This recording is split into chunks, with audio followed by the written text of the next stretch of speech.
Okay, guys.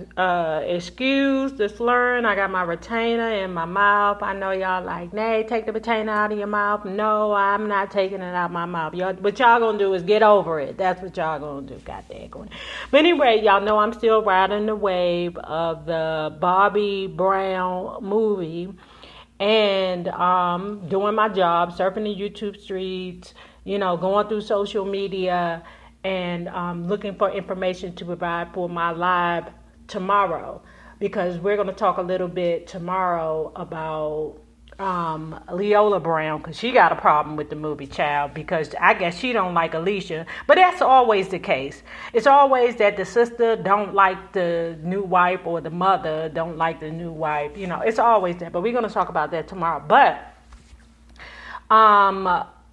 I came across a video that Michael Bivins did, I want to say like right after Whitney Houston passed, because he lost his mom, his dad, and then Whitney, right? But it was before Bobby Christina passed that I want you all to hear, and I'm going to have some commentary for it in a spell. So hold on.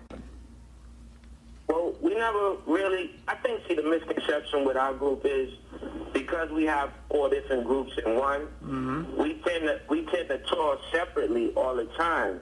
And then we try to not to burn out the New Edition brand. So then when we say, okay, well, we've been on tour BBD for 2 or 3 years. Let's just come back together, because we take the pulse of the fans. And then when we come back together and do New Edition, the press and media always say we're doing a reunion tour, but we've never really broke up from the fact that we weren't together to come back to do a reunion. So it always feels like we're doing reunion part 10, but it's just the fact we're always out working. So Bobby's always working with Ralph and Johnny and another group, so it's not like we got back together. We just all been doing our own thing. Well, of course, a couple of weeks ago we lose Whitney, and everybody's looking at Bobby, and some favorably, some not so favorably. I mean, he had a pretty rough marriage. How does he seem to you this past weekend? Oh, he was in great spirits. I mean, you got to understand, Bobby has, like, the best personality in the world.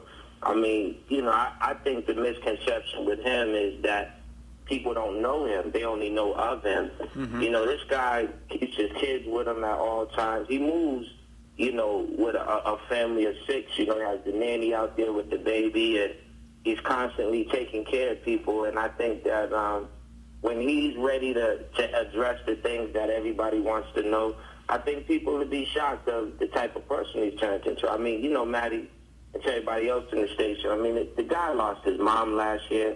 He lost his father last year. His ex-wife just passed. They got to give Bob a break, man. Give him a pass, man. I mean, you wouldn't wish that on nobody. No. And it seems like whenever they mention his name, they don't balance it out with the good things. They balance it out because, he's trying to take care of his child. He's trying to work. We all run into a rut financially. I know one thing, when he does make the money and he has on even feet, he spreads the wealth. Lovely. He takes care of us on the road. He's always buying the dinners and everything, man. So he's a good younger brother.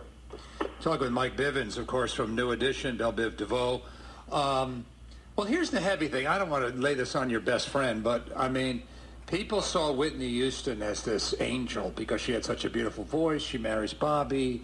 A lot of people blame Bobby for her downfall. Is that fair?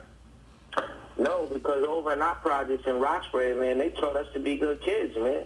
I think, ever since he's been a child and his personality, I mean, let's just be real, Maddie. There was nobody more popular in the late 80s than Bobby Brown. That was the man. You're right. I think people forget. People forget Michael Jackson. Michael Jackson was the ultimate entertainer, but in terms of gritty, raw, natural, raw talent, Bobby Brown hands down. Period. Really? As a solo artist, as a dancer, live performer, energy person. So when you put that type of personality with the real Whitney Houston, not the one that Clive made her, the one from Newark where the services was, how can you not see them together? It doesn't seem as awkward to us who live in the community. It just seemed a little awkward to people who've never been from the community. Because those two together was the life of any party. Oh, I'll bet. I'll bet. So what you're saying is, we're talking with Mike Bivins, what you're saying is that Bobby and Whitney were two of a kind, and the public looked at Bobby as the bad guy, but in reality, Bobby and Whitney were very much alike. True? They were very much alike because of where they came from. Mm-hmm. When we watched those services Saturday, it wasn't in Hollywood, it was in Newark. Right. And if you ever been to Newark, Newark is like Roxbury. It's serious. And her mother and Clyde, they made her the artist that was perfect. You know, she should have been that type of artist. It was time for the new Diana Ross. It was time for it. But when she took and walked away from the stage, she was just like a regular homegirl from around the way. And remember, she had Randall Cunningham from the Eagles. She had Eddie Murphy, who wanted to deal with, I think, even Robert De Niro. So she had the A-list stars. But she picked the guy that she wanted. She invited him to her party, and he came in, they cut up on the dance floor, and she found the love of her life. And I think everyone has to look at it like she chose him. He didn't choose her. This is great stuff from Mike Bivins. This is out. Good for you. This is a perspective.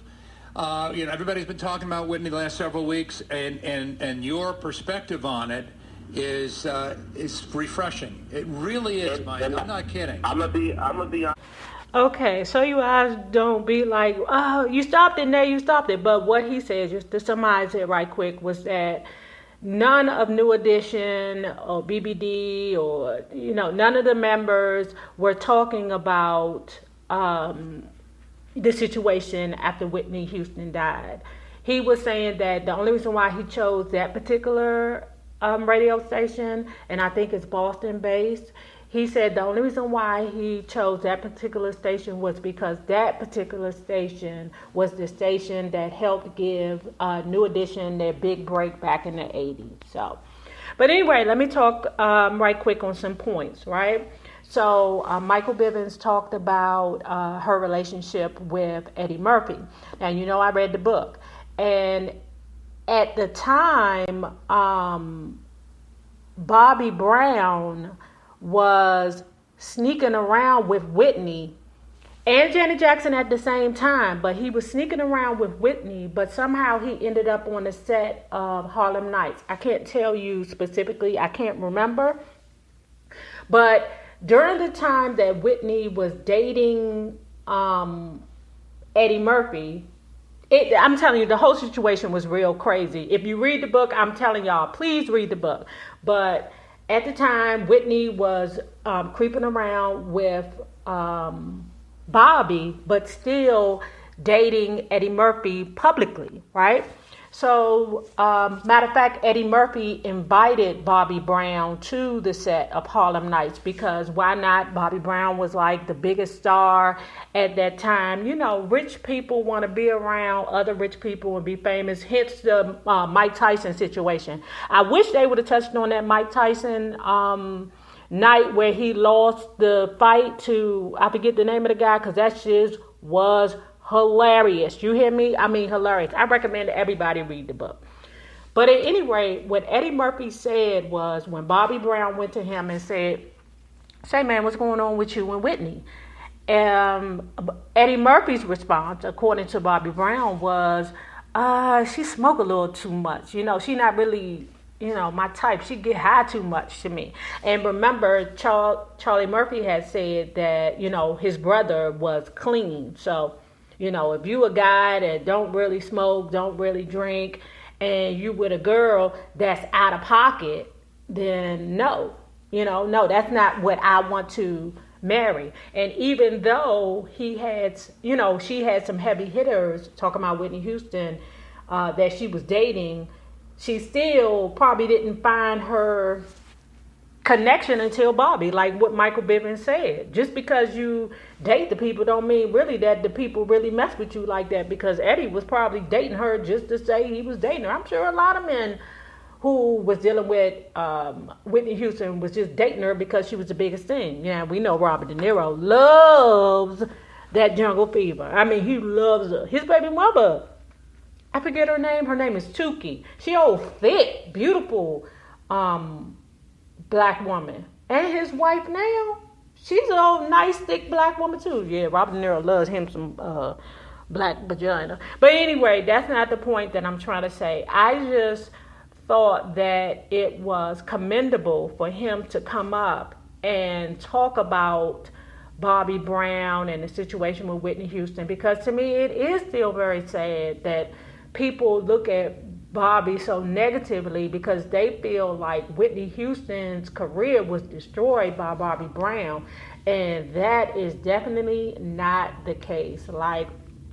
And I've said this before, that actually when Michael Bivins said that Whitney Houston chose Bobby, she did. If you read the book or if you see the Whitney Houston documentary, Whitney Houston actually, you know what, even in the book, Bobby Brown still protected her. What I got from the documentary, from the family, was that she spent the majority of her time chasing around Bobby.